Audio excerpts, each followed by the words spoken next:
بعد اللقطة الشهيرة اللي قدام حضرتك دي، اللي الحكم بيقول فيها هراجع الكورتين، الحكم محمود وفا حكم مباراة الأهلي وسيراميكا كليوباترا. الدنيا اتقلبت بعد الإشارة دي. النهاردة وبكل بساطة النادي الأهلي مش هيسكت على اللي حصل في مباراة الأهلي وسيراميكا، واللي تعرض لها النادي الأهلي في الظلم التحكيمي الواضح عيني عينك. الناس اللي بتقول الأهلي بيفوز بالتحكيم، تعال اتفرج على اللقطات اللي هجيبها قدام حضرتك دي واقنعني، وهقول لك كمان رد النادي الأهلي ورد الأقوى منه رد اتحاد الكورة على النادي الأهلي، عشان أثبت لكم إن الاتحاد ضد النادي الأهلي. اللقطة اللي قدام حضرتك دي واللقطة دي واللقطة دي، الثلاث لقطات دول هم اللي هدوا كيان النادي الأهلي، هم اللي خلوا الأهلي كان ممكن يتعادل ويخسر نقطتين مهمين جدا أمام مباراة سيراميكا كليوباترا. خلوا الحكم اتحول الناحية التانية خالص. الكرة اللي قدامك دي اللي الحكم بيشاور فيها بيقول اتنين، ان هو هيراجع الكورتين، كورة سيراميكا كليوباترا واللي قبليها ب10 ثواني كورة النادي الأهلي.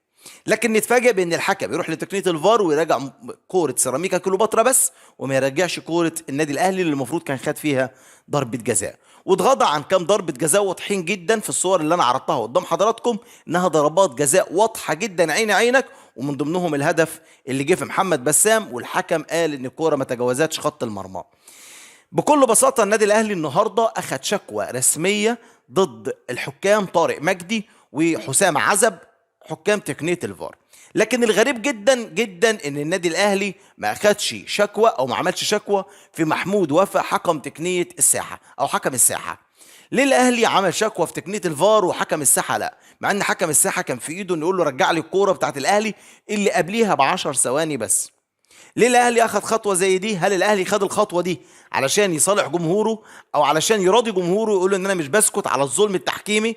والاتحاد المصري لكره القدم النهارده وضحت لنا الصوره بنسبه 100%. وضحت لنا ان النادي الاهلي مظلوم مفروم تحكيميا، مش مظلوم تحكيميا، الاهلي مفروم تحكيميا. واضحه جدا وعلى مسمع الجميع الظلم التحكيمي اللي تعرض له النادي الاهلي في المباراه دي. بس كل اللي حصل ده قصاد رد اتحاد الكوره كان حاجه صعبه جدا. في البدايه بعد اذن حضرتك اعمل لايك للفيديو واشترك في القناه وفعل جرس الاشعارات علشان يوصلك كل جديد، واكتب لي في كومنت هو اللي حصل في مباراه سيراميكا كليوباترا طبيعي ولا انا بيتهيالي؟ والظلم التحكيمي ده متعمد للنادي الاهلي ولا كان اخطاء تحكيميه عاديه؟ طيب، كل التخطيط دواتي بيحصل عشان مباراه القمه.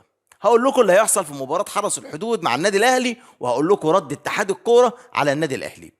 اللي هيحصل في مباراة حرس الحدود مع النادي الأهلي واحد، الأهلي مش هيكسب المباراة بأي طريقة مهما كان فرق في القدرات بين الأهلي وبين حرس الحدود، الأهلي مش هيكسب المباراة.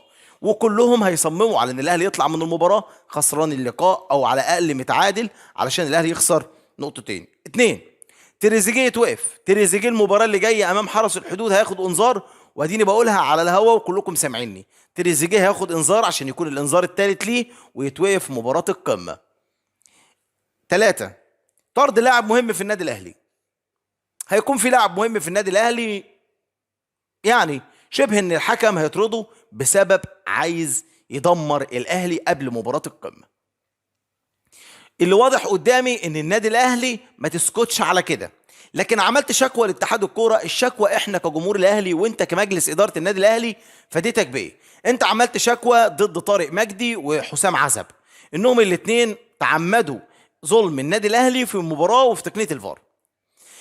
نرجع لرد اتحاد الكوره اللي الاهلي قدم الشكوى الساعه 7، الساعه 7 وثلث، 27 دقيقه بالظبط، كان رد اتحاد الكوره على النادي الاهلي رد قوي جدا ورد صادم. اتحاد الكوره يا سيدي بكل بساطه بعد شكوى النادي الاهلي للاثنين حكام عين حسام عزب رئيس غرفه الفار، رئيس التحكيم في غرفه الفار مباراه زد والاتحاد السكندري. يعني لو كنت حكم انا خليتك رئيس الغرفه كمان عشان انت ظلمت النادي الاهلي، والاهلي قدم شكوى ضدك ولا كانه عمل اي حاجه. واضحه جدا جدا انكم بتدوسوا على الاهلي. جمهور النادي الاهلي انت فين؟ فين من الظلم التحكيمي ده؟ اداره النادي الاهلي فين اللي المفروض تعملوه؟ ايه الخطوه اللي المفروض تعملوها؟ انتوا بتشكوا وما بتدوروش على حاجه، يعني تحس ان هو ايه، انت بتاخد خطوه تحصيل حاصل او بتاخد خطوه علشان الجمهور ما يزعلش والجمهور يقول ان الاهلي بيطنش. طيب، الحق نفسك قبل مباراة القمة. مباراة حرس الحدود ومباراة القمة مباراتين مهمين جدا. الحق نفسك قبل مباراة القمة. الاهلي مباراة القمة احنا منتظرينك تفوز، منتظرينك يكون في تألق، مش محتاجين اي تلاعب في اي مباراة من اللي جايين، وطاقم تحكيم اجنبي دي حاجة مهمة جدا.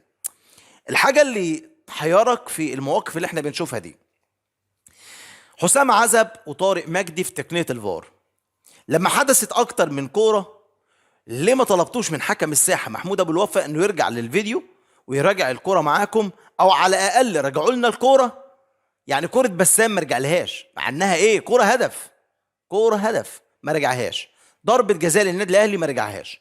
لمسة يد اللي انا جبتها لكم في بداية اللقاء برضه ما رجعهاش. تقدروا تقولوا في حاجة كده غلط بتحصل مع النادي الاهلي. جمهور النادي الاهلي المفروض ما تسكتش، جمهور النادي الاهلي المفروض تكشر عن انيابك ضد الاتحاد المصري لكرة القدم. ولو هنعمل مقاطعة اصلا للكورة طالما فيها ظلم تحكيمي يبقى نوقف لحد كده. يا اما الحكام الصغيرين ما تجيبوش تجربوا في مباريات مهمه زي مباراه النادي الاهلي. شكرا جدا لحضراتكم، ما تنسوش تعملوا لايك للفيديو وتشتركوا في القناه وتفعلوا جرس الاشعارات، والى اللقاء في فيديو اخر.